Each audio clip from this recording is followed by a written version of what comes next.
In a No Jumper interview, he straight up told Black Youngsta and the rest of CMG to watch their backs. Because, according to him, Yo Gotti has no problem cutting people off, not just from the label, but from life itself. And dealing with them Texas boys, them folk got hit up. Them folk got hit up everywhere you go to, like the Fed watching it. You know what I'm talking about? He signed that boy over here, that boy ended up going to jail. So they watching that boy so close right now because they you know what I'm talking about? The case is in August. You know what I'm talking about? I talked to Govan. I did an interview with Hernandez Govan, the dude who set the whole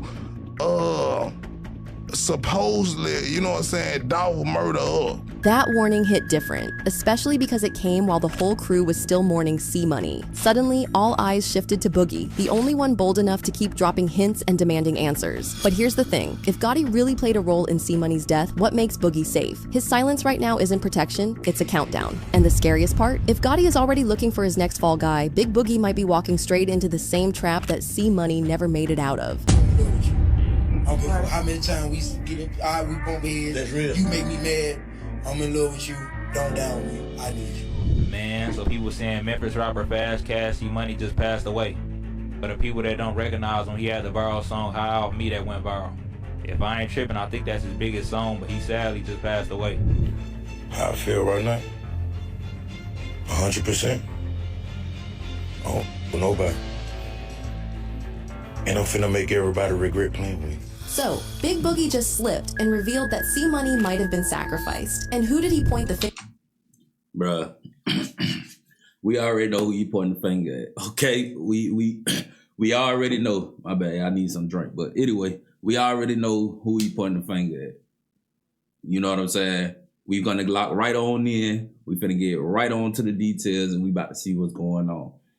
Y'all like, comment, and subscribe. At none other than his label boss, Yo Gotti. See, Boogie is done protecting CMG and Yo Gotti. He made that clear when he exposed the real reason why C-Money got unalived and who stands to gain from his death. Boogie didn't just expose CMG's inner workings, he started a firestorm that is now threatening to burn down everything Yo Gotti and his label stand for. The message is clear, CMG is going under, and Boogie doesn't plan to stick around long enough to find out what that looks like. But now everyone's wondering, was C-Money's death just another hit in Memphis or the biggest betrayal inside CMG? Right.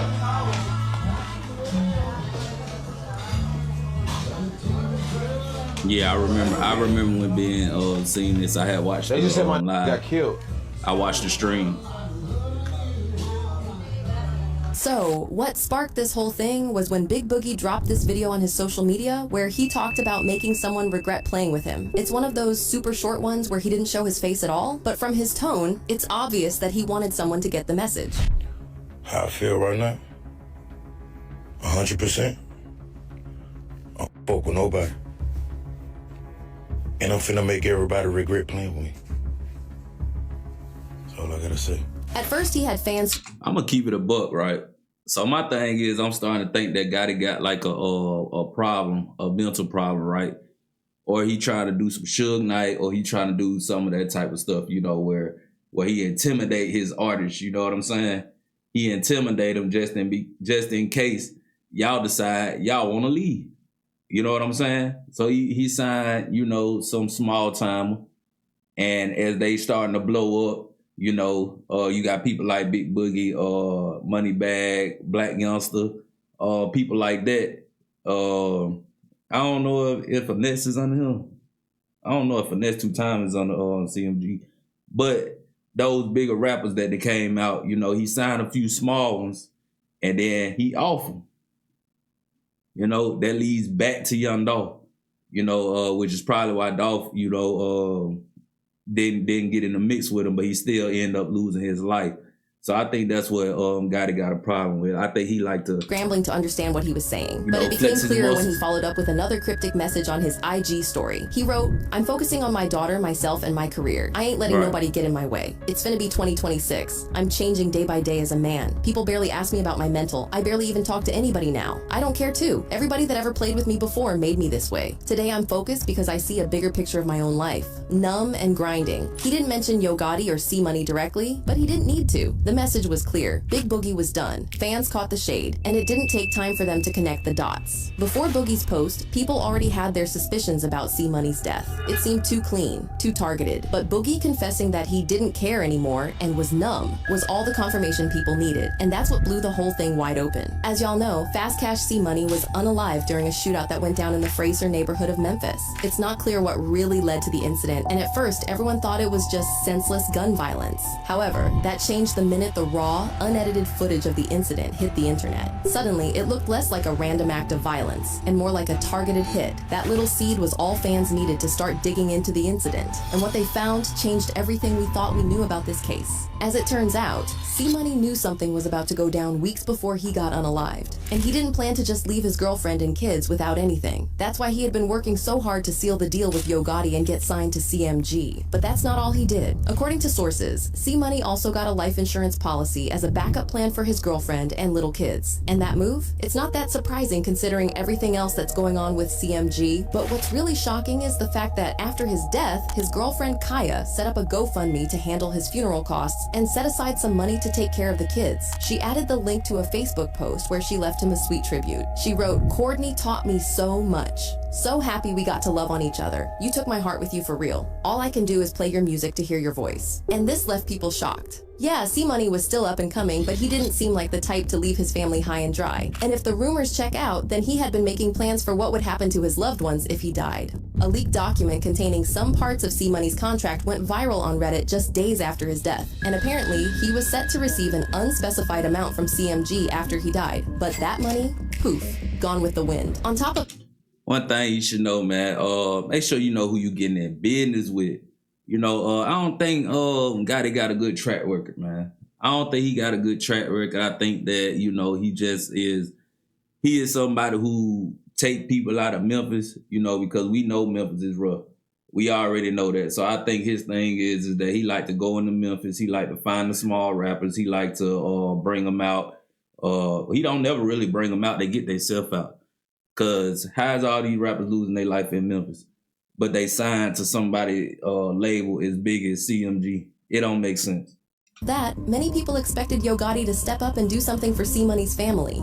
The guy was clearly affiliated with CMG, and whether Gotti liked it or not, that put a target on his back. But all they got from Gotti was silence. No posts, no tributes, no visits, no cash, just nothing. And that silence? It was basically a confirmation of what everyone had been thinking. Gotti might have sacrificed C-Money to cash in, leaving his family high and dry. For context, C-Money had just gotten signed to Yo Gotti's record label CMG a day before he got unalived. In the footage that got released, you can see him and his friends celebrating his new contract when a car pulled up and opened fire on them. According to police reports, several homes had been shot up during the incident, but somehow only C-Money ended up losing his life. Coincidence? Or was the shootout just a diversion while the real operation to unalive C-Money took place? Now here's where it goes from interesting to very scary. C-Money was already doing well as an artist before Yo Gotti took him under his wing, but the contract was supposed to take his career to the next level. However, he eventually realized that he and Yo Gotti were not on the same page. While he was thinking of making better career moves, Gotti seemed more focused on what C-Money could do for the label. C-Money wanted to have meetings, sign documents, make rollout plans. But Gotti, he just acted like this wasn't a serious deal. C-Money didn't miss any of the red flags, but what really made it hit home for him was when Gotti started making some seriously shady moves. Anybody familiar with Memphis street politics knows the amount of tension surrounding Yo Gotti's CMG crew and Young Dolph's PRE crew. This is a place where beef runs deep. After Young Dolph's murder, many people pointed fingers at Yo Gotti and his brother Big Jook. Some even speculated that Big Jook was the one who ordered the hit. This meant that everyone was watching CMG's every move. And this got even worse when Hernandez Govan was arrested in connection to Young Dolph's murder. Because Govan was a close friend to Big Jook, it wasn't that hard for people to draw the connection. So when Big Jook lost his life in a similar incident, some called it karma and others called it revenge. But what nobody knew was that things were about to get much worse. See, Yo Gotti runs a tight ship when it comes to CMG. Over the years, he got this mob boss reputation, and that's pretty much his approach when it comes to his artists. Total control, obsession with loyalty, and a love of hierarchy. You don't... Okay, so in that picture right there, I didn't see Finesse 2 Times, so I'm going to assume that Finesse 2 Times is not under CMG. But what I do want to say is that, man, Gotti is looking at a lot of things that we probably can't see with our own eyes that's leading up to being Ricos or you know, or M for hire, you know, because I don't care what nobody says. There's no way that every time something happened in Memphis that is linked up to Gotti. Or it could be just that people just throwing Gotti name up and things, and he really ain't got nothing to do with it. Because we know we could turn on the news every day and see something happening in Memphis that ain't got nothing to do with rappers or nothing to do with Gotti or anything like that. But the way that the music and the way that the industry is circling around Memphis is like everything got to do with Gotti. Everything got to do with Dolph. Everything got to do with Key Glock. Everything got to do with some, you know, some linkage in there. Paper Route or CMG. It's one or the other.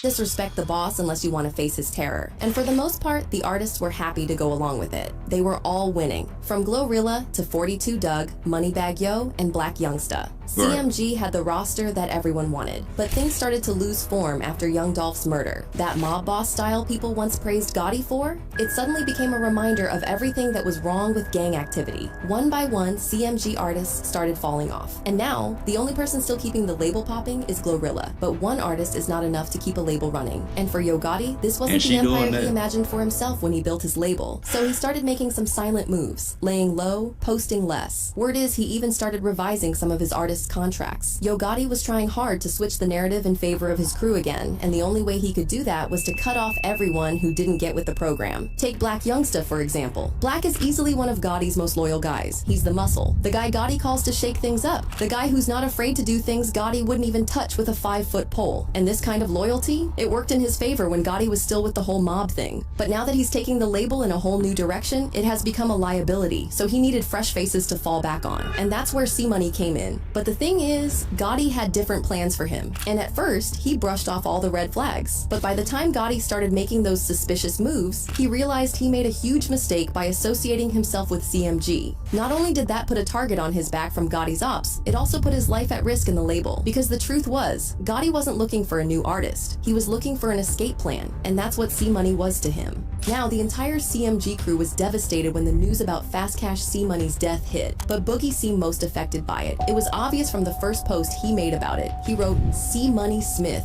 Jesus, brother, I'm hurt to my heart, my favorite rapper from day one. I'm hurt about you, boy. He didn't just mourn, he had a whole breakdown. And that breakdown led to him canceling his birthday bash, which was supposed to be in Memphis. He dropped this news in a Facebook post where he wrote, I'm straight on Memphis. Birthday bash canceled. You guys lame forever. Boogie then tagged C-Money and added crying emoji. It was a short post, but he didn't need to write an essay. Those few sentences were enough. To outsiders, it might have seemed like just any other guy grieving his friend and colleague, but those who know how hot things have been in the rap world saw it for what it was, laying low to avoid more bloodshed. A lot of people felt this was the right call, and they didn't hold back in Facebook comment sections. They left comments like, that was a good idea, bro. You just saved people's lives. He threw a pool party in my city, Atlanta, cause he knew if he would have did it in Memphis, it would have went sour. Do your birthday bash in Atlanta, gang. But after his recent post, fans started noticing a pattern of cryptic messages he had been leaving ever since C-Money's death. In one, he wrote, everybody finna regret what they did and said. Watch this. In another, going silent is my final warning. At first, nobody paid attention, but now, with C-Money gone... Don't tell me Big Boogie finna crash out now. He here from Memphis now. Don't tell me he finna crash out. That boy might finna go demon time. You know what I'm saying? I know he lost his sister. You know, Cash Money. You know, he was cool with Dolph. So yeah, man. I think when somebody, you know, that lost so many close people, you feel me? At a point in time, you might think it's your time coming. You might just think that, you never know. He from Memphis. He might just crash out. And Yo Gotti moving suspiciously quiet, those words Don't feel less crash like out, random Don't posts and crash more like out. warnings. And just when you think it couldn't get darker, Stan G came through with a chilling message. In a No Jumper interview, he straight up told Black Youngsta and the rest of CMG to watch their backs. Because, according to him, Yo Gotti has no problem cutting people off, not just from the label, but from life itself. And dealing with them Texas boys, them folk got hit up. Them folk got hit up everywhere you go to, like the field watching it. You know what I'm talking about? He signed that boy right here. That boy ended up going to jail. So they watching that boy so close right now because they you know what I'm talking about? The case is in August. You know what I'm talking about? I talked to Govan. I did an interview with Hernandez Govan, the dude who set the whole supposedly, you know what I'm saying, dog murder up. That Right. warning hit different, especially because it came while the whole crew was still mourning C-Money. Suddenly, all eyes shifted to Boogie, the only one bold enough to keep dropping hints and demanding answers. But here's the thing, if Gotti really played a role in C-Money's death, what makes Boogie safe? His silence right now isn't protection, it's a countdown. And the scariest part, if Gotti is already looking for his next fall guy, Big Boogie might be walking straight into the same trap that C-Money never made it out of. So now the question isn't whether C-Money was sacrificed, it's whether Boogie just exposed himself as the next target. Could be. That's a hell of a question. Yeah, man. I believe that it just ain't safe for no rapper to be in Memphis. Especially if you're under CMG. I think Gotti is definitely a mastermind. If he ain't, these are all my thoughts. You know, my opinions. You know, he a mastermind. He the puppet master. He pull the strings and he make it happen. Y'all get in the comments and let me know what y'all think. Like, comment, subscribe, and until next video, I'm out.